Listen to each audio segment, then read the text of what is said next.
আসসালামু আলাইকুম। আপনারা দেখছেন সিবিএন টিভি ইউএসএ সংবাদ বুলেটিন। সাথে আছি আমি সারিকা মৌসুমী। শুরুতেই এসেনশিয়াল হোম কেয়ার সংবাদ শিরোনাম। ট্রাম্পের বিরুদ্ধে হওয়া ঘুষের মামলা প্রত্যাহার হচ্ছে না।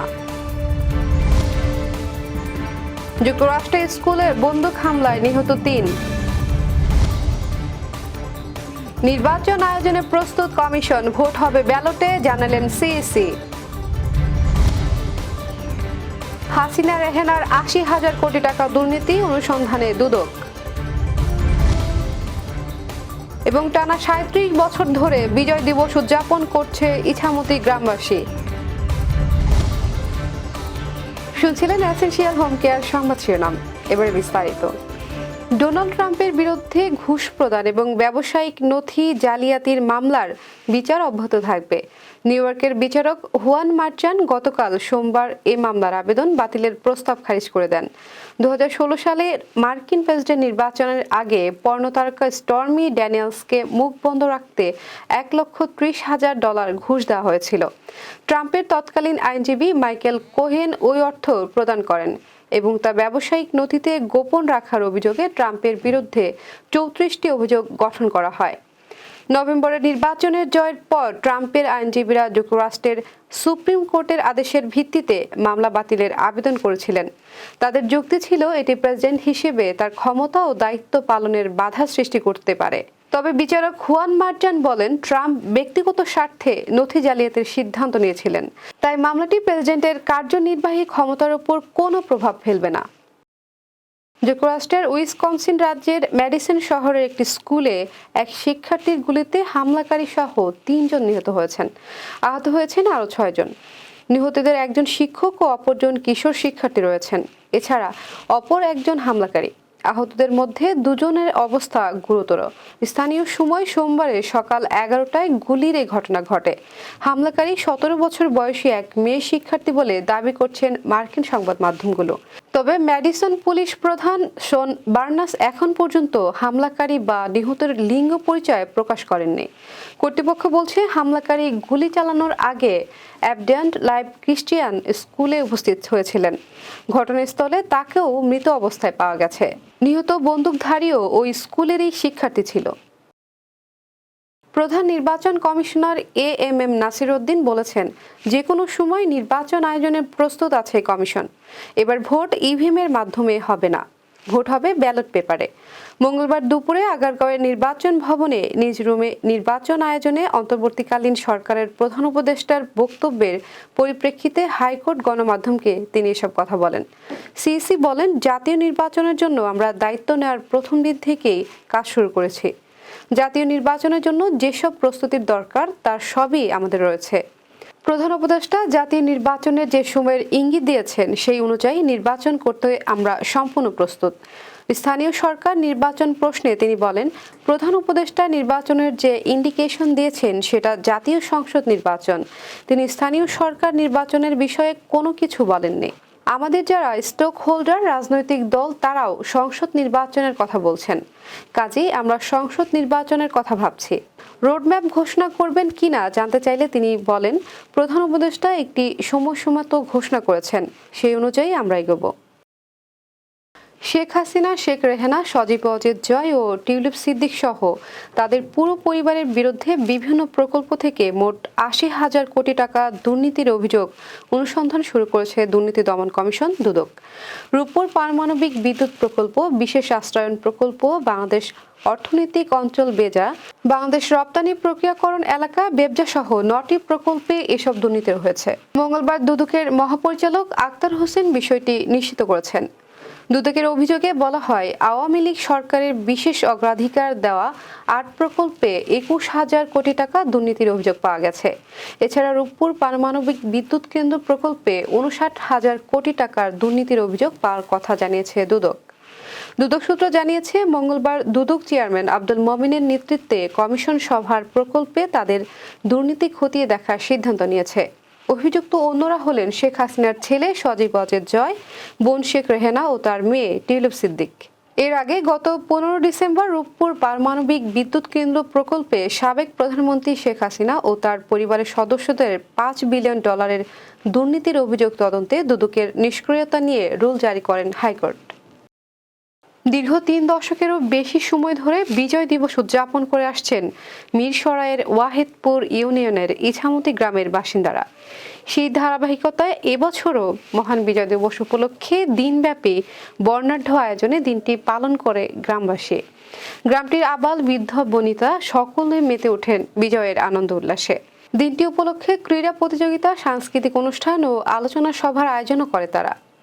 বিজয় উৎসব পরিচালনা কমিটির উপদেষ্টা মাস্টার আনোয়ার হোসেনের সভাপতিত্বে ও আহ্বায়ক সাফায়েত মেহেদী ও সাবেক সাধারণ সম্পাদক সানাউল্লাহর যৌথ সঞ্চালনায় এতে ওয়াহেদপুর ইউনিয়ন পরিষদের সাবেক চেয়ারম্যান সালাউদ্দিন সেলিম, মিরসরাই প্রেস ক্লাবের ভারপ্রাপ্ত সভাপতি নুরুল আলম, সাধারণ সম্পাদক এম মাইনউদ্দিন, সাংবাদিক ইউসুফ, রূপালী ব্যাংকের আবু তোরাব, ব্রাঞ্চ ম্যানেজার সাইফুল ইসলাম, শাহিন সহ গণ্যমান্য ব্যক্তিবর্গ উপস্থিত ছিলেন। আয়োজকরা জানান, 1987 সালে গ্রামের তৎকালীন যুবকদের নেতৃত্বে ইছামতি যুব কল্যাণ সংগঠন নামের একটি সংগঠনের জন্ম হয়।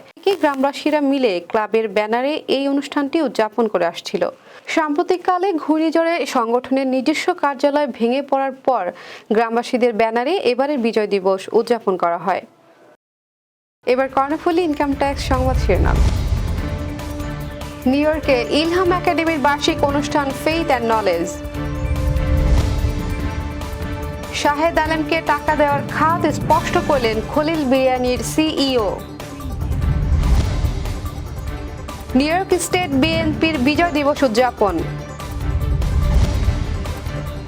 দীর্ঘ 14 বছর পর দেশে ফিরেছেন বিএনপি নেতা গিয়াস আহমেদ। এবং নিউ ইয়র্কে বাংলাদেশ কনসুলেট জেনারেলে বিজয় দিবস উদযাপন। আবার স্বাগতম সিবিএন টিভি ইউএসএ সংবাদ বুলেটিনে। শুনছিলেন কর্ণফুলী ইনকাম ট্যাক্স সংবাদ শিরোনাম। এবারে বিস্তারিত। নিউ ইয়র্কে ইলহাম একাডেমির বার্ষিক অনুষ্ঠান ফেইথ অ্যান্ড নলেজ অনুষ্ঠিত হয়েছে। রোববার জামাইকার হিলসাইড এভিনিউর আল-আকসা হলে এ আয়োজন সম্পন্ন হয়। এ সময় শিক্ষার্থীদের অনুপ্রেরণামূলক ইসলামী পারফরমেন্স ও পুরস্কার বিতরণ করা হয়। ফেইথ অ্যান্ড নলেজ অনুষ্ঠানে মূল প্রবন্ধ পাঠ করেন ফাতিমা মাসুদ ও প্রচারক মশ। নিউ ইয়র্কের বাংলাদেশি কমিউনিটিতে অল্প সময়ের মধ্যে প্রভাব বিস্তার করতে সক্ষম হয়েছে ইলহাম একাডেমি। আগামী দিনে চ্যালেঞ্জ মোকাবেলার দক্ষ, যোগ্য, সৎ ও সাহসী প্রজন্ম গড়ার মহান ব্রত নিয়ে নিউ ইয়র্কের জামাইকায় আধুনিক জ্ঞানের সঙ্গে ইসলামী মূল্যবোধের অপূর্ব সমন্বয় করে চলতি বছরের শুরুর দিকে যাত্রা শুরু করে এই দিনই শিক্ষা প্রতিষ্ঠানটি। সাফল্যের ধারাবাহিকতায় এবার বার্ষিক অনুষ্ঠান ফেইথ অ্যান্ড নলেজ অনুষ্ঠান আয়োজন করে প্রতিষ্ঠানটি। শাহেদ আলমকে টাকা দেওয়ার বিষয়টি ভুলভাবে উপস্থাপিত হয়েছে বলে মন্তব্য করেছেন খলিল বিরিয়ানির CEO Khalilur Rahman. CBN TV USA কে দেওয়া এক সাক্ষাৎকারে তিনি বিষয়টি ব্যাখ্যা দেন। খলিলুর রহমান বলেন, শাহেদ আলম বিগত 1 বছর যাবৎ আমার প্রতিষ্ঠানের ডিজিটাল মার্কেটিংয়ে ও সোশ্যাল মিডিয়া মার্কেটিংয়ে দেখাশোনা করেন, যার পারিশ্রমিক বাবদ আমি তাকে মাসে $1000 পে করি।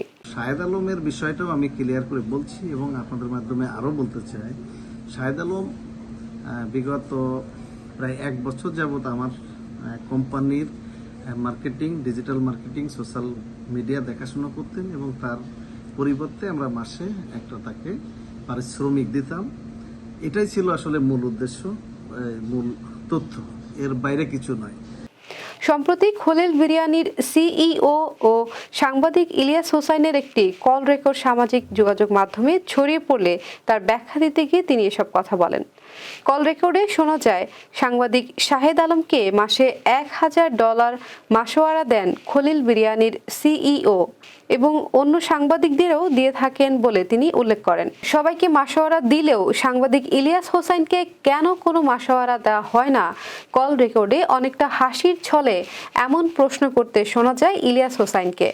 এদিকে খলিলুর রহমান বলেন, আমেরিকার মতো জায়গায় কেউ কারো থেকে জোর করে অর্থ আদায় করতে পারে না, কেউ তা করেও না। আমাদের ব্যবসার প্রমোশন ও প্রচারের জন্য বিশেষ করে সোশ্যাল মিডিয়া, অনলাইন কমিউনিটিতে প্রচার সহ বিভিন্ন পত্রপত্রিকায় বিজ্ঞাপন প্রচার হলে তার বিল পরিশোধ করি, সেটা কোনোভাবেই কোনো ব্যক্তিকে মাসোয়ারা হিসেবে নয়।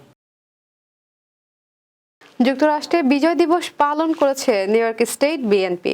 এই উপলক্ষে রোববার সন্ধ্যায় বিজয় র্যালি করা হয় জ্যাকসন হাইটসের ডাইভার্সিটি প্লাজায়। এতে জুলাই আগস্টে ছাত্র জনতার বিপ্লবের ফসল ঘরে ওঠানোর মধ্য দিয়ে এবারের বিজয়কে পরিপূর্ণতা দিতে দলমত নির্বিশেষে সব প্রবাসীকে ঐক্যবদ্ধ থাকার আহ্বান জানিয়েছে নিউ ইয়র্ক স্টেট বিএনপির সভাপতি অলিউল্লাহ মোহাম্মদ আতিকুর রহমান। সংগঠনের সাধারণ সম্পাদক সাইদুর রহমান সাইদের সঞ্চালনায় র্যালিতে প্রধান অতিথি হিসেবে উপস্থিত থেকে বিএনপির নেতা জিল্লুর রহমান জিল্লু কালক্ষেপণ না করে অবিলম্বে জাতীয় নির্বাচনের তফসিল ঘোষণার দাবি জানান। দীর্ঘ 14 বছর পর দেশে ফিরছে যুক্তরাষ্ট্রের বিএনপির নেতা ও আমেরিকার বাংলাদেশ চেম্বার অব কমার্সের চেয়ারম্যান গিয়াস আহমেদ। বাংলাদেশ সময় মঙ্গলবার দুপুর 2টায় তিনি শাহজালাল আন্তর্জাতিক বিমানবন্দরে পৌঁছান। এ সময় নেতাকর্মীরা ফুলের শুভেচ্ছায় সিক্ত করেন তাকে। বিমানবন্দরে পৌঁছে গিয়াস আহমেদ বলেন, গত 15 বছরে দেশে গণতন্ত্র হত্যাকারী শক্তি ক্ষমতা ধরে রাখার জন্য গুম, খুন ও মিথ্যা মামলা করেছে। তিনি শেখ হাসিনার শাসন আমলকে ভুয়া নির্বাচন ও অর্থ পাচারের সময়কাল হিসেবে উল্লেখ করেন। যুক্তরাষ্ট্র বিএনপির এই নেতা আরও বলেন, বাংলাদেশে গণতন্ত্র প্রতিষ্ঠায় প্রবাসীদের ভূমিকা গুরুত্বপূর্ণ। প্রবাসী ব্যবসায়ীদের জন্য সংসদে 10% কোটার মাধ্যমে প্রতিনিধিত্বের সুযোগ তৈরি করা উচিত। গিয়াস আহমেদ আগামী 23 ডিসেম্বর রাজধানীর হোটেল শেরাটনে বাংলাদেশ আমেরিকান ব্যবসায়ীদের নিয়ে আয়োজিত এক মতবিনিময় সভায় অংশ নেবেন। এতে আমেরিকান দূতাবাসের প্রতিনিধিরাও উপস্থিত থাকবেন। এছাড়া America Bangladesh chamber of commerce থেকে গণতন্ত্রের সংগ্রামে শহীদ ও আহত পরিবারের জন্য 1 কোটি টাকা অনুদানের ঘোষণা দেওয়া হয়েছে। বাংলাদেশ কনসুলেট জেনারেল নিউ ইয়র্কে 16 ডিসেম্বর যথাযথ মর্যাদায় ও উৎসাহ উদ্দীপনার বিজয় দিবস উদযাপন করা হয়েছে। জাতীয় পতাকার প্রতি সম্মান ও জাতীয় সঙ্গীত পরিবেশনের মাধ্যমে শুরু হওয়া অনুষ্ঠানে 1971 সালে ও 2024-এর জুলাই আগস্টে শহীদদের স্মরণে 1 মিনিট নীরবতা পালন করা হয়। দিবসটি উপলক্ষে বাংলাদেশ থেকে পাঠানো রাষ্ট্রপতি, প্রধান উপদেষ্টা ও পররাষ্ট্র বিষয়ক উপদেষ্টার বাণী পাঠ করা হয়। এছাড়াও অনুষ্ঠানে গণমুক্তি অনিবার্য শীর্ষক প্রামাণ্য ভিডিও প্রদর্শন করা হয়। অনুষ্ঠানে কনসাল জেনারেল মোহাম্মদ নাজমুল হুদা মুক্তিযুদ্ধের শহীদদের রুহের মাগফিরাত কামনা করেন এবং বীরাঙ্গনা, রণাঙ্গনের বীর মুক্তিযোদ্ধা, মুক্তিযুদ্ধের সব স্তরের নেতাকর্মীদের প্রতি শ্রদ্ধা জানান। তিনি বলেন, 1 সাগর রক্তের বিনিময়ে অর্জিত আমাদের স্বাধীনতা রক্ষায় সবাইকে ঐক্যবদ্ধ ও আন্তরিক সচেষ্ট থাকতে হবে।